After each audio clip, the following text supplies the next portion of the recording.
Hello, my name is Ryan McLaren and I chose option number 3, which was the top 10 things that I learned about teams and team effectiveness in my MBL 504. So I will be looking at my computer to read over my notes so I can do this video. So the first thing that I learned about teams and team effectiveness in my MBL 504 class is that diversity is a crucial part of team effectiveness. A quote that I had said, "Team members with diverse backgrounds will bring diverse solutions to the table, which leads to a more informed decision-making process and improved results."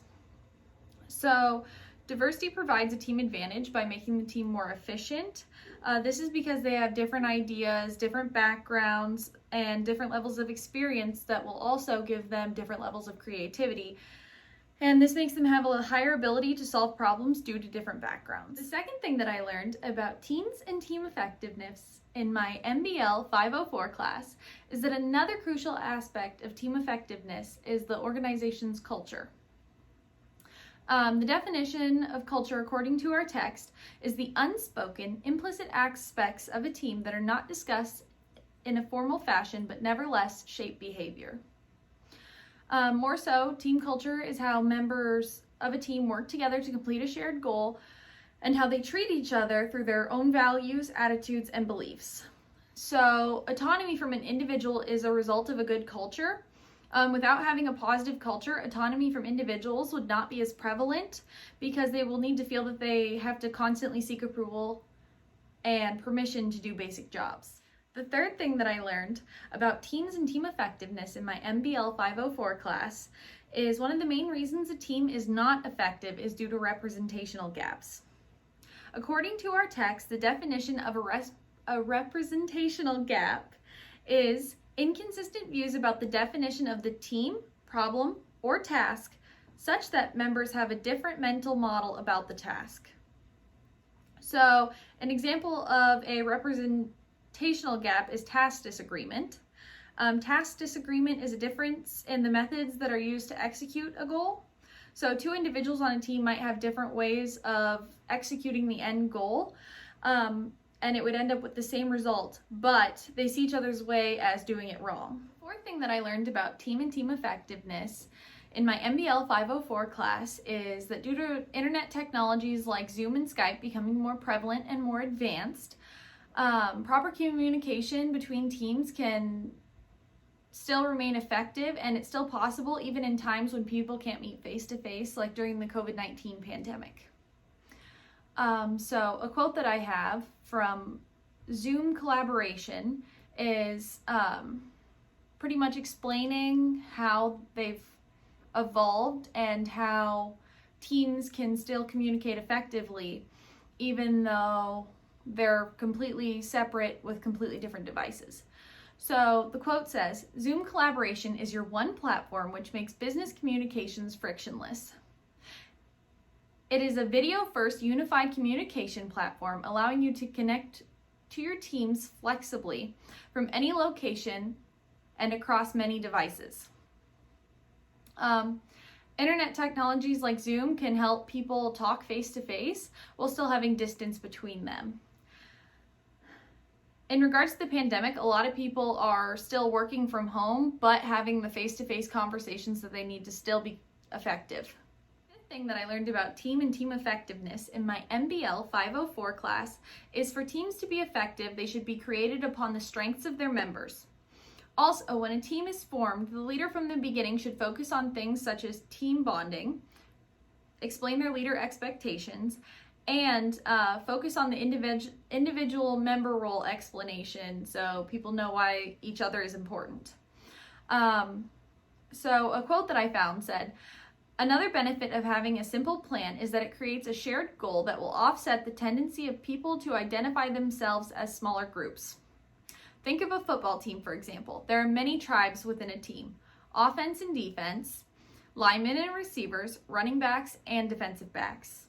But because the goal of the team is clear, there is an external scoreboard to track progress. There's a greater sense of us on the team than the us and them dynamic that can often divide colleagues in companies." The sixth thing that I've learned about teams and team effectiveness in my MBL 504 class is that group longevity can be a problem that is hindering a team to make them less effective.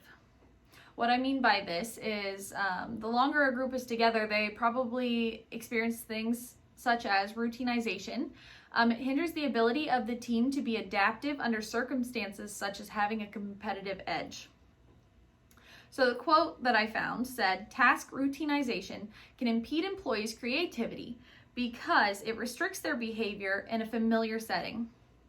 Hence, researchers have proposed in most job design theories that complex rather than routine tasks can stimulate and challenge employees to develop new strategies and ideas to manage various situational demands." So, also, the longer a group stays together, the more behavioral changes there will be. So these behavioral changes are things such as behavioral stability, selective exposure, group homogeneity, and role differentiation.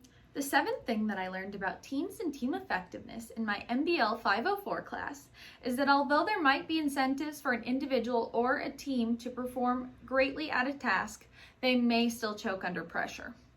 So the definition, according to our text, of choking under pressure is when a person's performance declines despite incentives for optimal performance.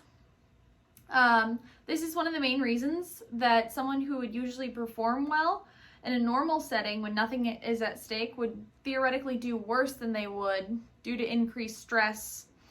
I have honestly seen many examples of this in cheerleading over the years. If a coach says, you have to hit that stunt or you're going to run, like that stunt might have gone up 100 times and worked perfectly because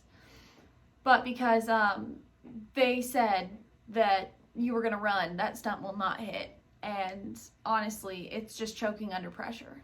The eighth thing that I learned about teams and team effectiveness in my MBL 504 class is that one of the main reasons that a team can be effective during the volatile nature that is today's workforce is through adaptive capacity. So according to our text, the definition of adaptive capacity is a team's ability to adapt their strategy in the face of change and upheaval. This can be seen all over the world, especially due to the pandemic, but one example that I have of a high adaptive capacity is William Penn University. During the beginning of the pandemic, they continued to adapt their strategies while things around the world kept changing. The best example I have of this is allowing kids to Zoom in last March and go home. What William Penn did that was different than most other universities is they allowed their students with nowhere to go to remain on campus. They adapted with the times but continued to do what is best for their students. And they honestly benefited from it because we had one of the highest enrollment rates this semester. The ninth thing that I learned about teams and team effectiveness in my MBL 504 class is when leading a team, entrepreneurial networks are more successful in organizations than clique networks. So, out of our text, I found a quote that said, "Good managers won't really tolerate cliques. They will create environments that foster community and inclusiveness. This is because the members of an entrepreneurial network feel less social pressure, and the smaller teams can focus on their own jobs and they're not concerned with the others around them. Overall, they can get much more work done as well as the team leaders." The 10th and final thing that I learned about teams and team effectiveness in my MBL 504 class is that most people have an automatic unconscious bias called an explicit stereotype to certain types of people that can affect their willingness to work with a team member. So I went on the Project Implicit website because we did the activity in class, and I found a quote in their frequently asked questions section. So it's pretty much explaining what an explicit stereotype is. An explicit stereotype is the kind that you deliberately think about in report. An implicit stereotype is one that is relatively inaccessible to conscious awareness and or control. Even if you say that men and women are equally good at math, it is possible that you associate math more strongly with men without actively being aware of it. In this case, we would say that you have an implicit math plus men stereotype.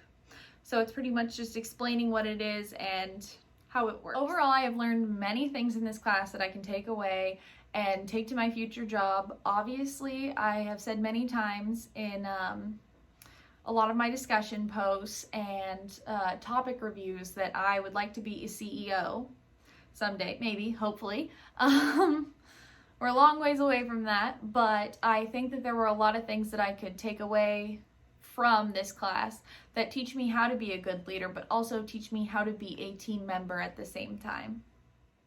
Happy holidays, have a great break. Hope to see you next semester.